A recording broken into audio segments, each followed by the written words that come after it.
In this video, we're going to go over how to handle button click events in Javafx. Here you can see we have a button, and when we click it, nothing is happening.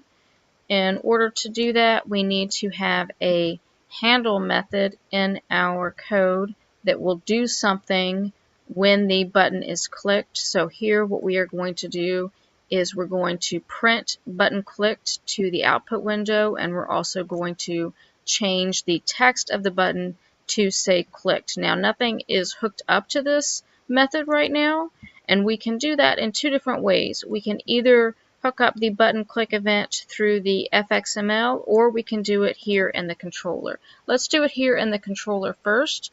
In order to do that, we need to reference our button, and we need to call the set OnAction method, and here we're going to point it to this button clicked method that we just created.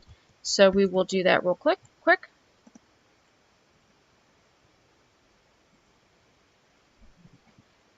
Now when we click the button, you can see that the text changes, and also we get the button clicked down here in the output window.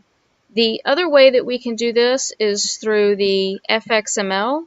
So we'll just comment this out real quick, and we'll go to the FXML. Here you can see this is where the button definition is, and here we will call that same OnAction, and this time we're going to use the pound sign to tell it to reference something in the controller. Again, you can see the autocomplete knows that the handle button click method exists.